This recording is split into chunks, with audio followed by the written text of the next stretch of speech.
মা মা ও মা কি হলো বাপ সকালে?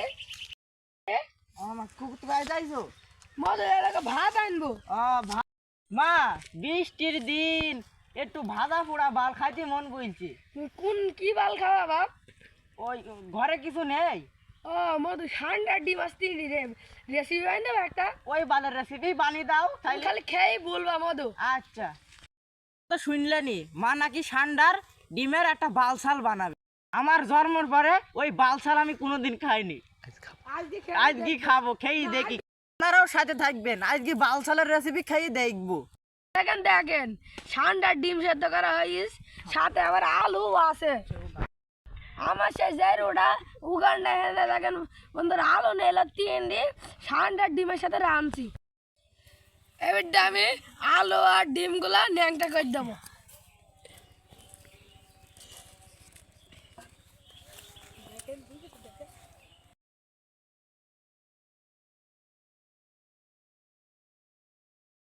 আর সেই ঠান্ডার ডিমগুলা পিস পিস করে কাটা হয়ে গেছে।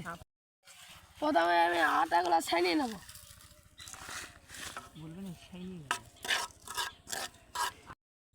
আমি প্রথমে এটা উন দিয়ে দিলাম। প্রথমে আমি কালো বালগুলা দিয়ে দিলাম, তারপর এটা মাখিয়ে নিয়ে কালো মোবাইলগুলা দিয়ে দিলাম। আমার মোবাইল দেওয়া শেষ। এইটা ভালো করে ছাইনিয়ে নেবো। কাটা ধরে নিলাম, তারপরে পরিমাণ মতন কালো মোবাইলগুলা দিয়ে দিলাম। কালো মোবাইলগুলো এটা অনেক নেড়ে নেড়ে গরম করে নিলাম। আমার বেশি বালসাল মশলাগুলো প্রথমে দিয়ে দিলাম।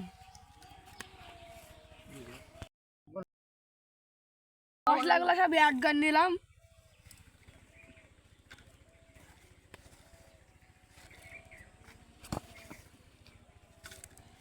সাইডে সাইডে নিলাম।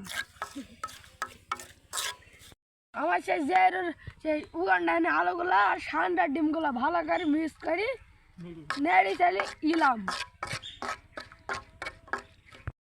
শেষ এইটা বোতল দিয়ে কেটে নেব। ঠিক আছে, এটা আমি বোতল দিয়ে কেটে নেব।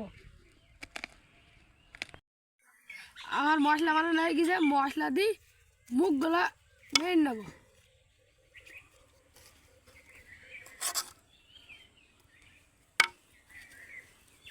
আর মুখ মারা হয়ে গেছে। প্রথম আমি পরিমাণ মতন কালো মোবাইল দেবো, দিয়ে টনিক নেড়ে চেড়ে পাতিয়ে নেব। তারপরে পিটিগুলো দিয়ে দেবো। আমার সেই জেরুটা জানি ফাইন করে পিটি বানিয়েছি। মাশাআল্লাহ পিটিগুলো যা ফুলিছে দেখতে অসাধারণ। আপনারা তো দেখতেই পেলেন আমার মা সেই ঠান্ডার ডিম দিয়ে কি নতুন একটা বালসালের রেসিপি বানালো। সত্যি কথা বলতে আমি এই রেসিপিটা জন্মের পরে প্রথম খাচ্ছি। বালসালের নামও আমি জানিনি। জানেন এই বালসালের নামটা কি? তাহলে কমেন্টে অবশ্যই করে জানান। খেয়ে দেখা যাক সেই বালের রেসিপিটা কেমন। বিসমিল্লাহ। মামা মামা হ্যাঁ বলো মামু।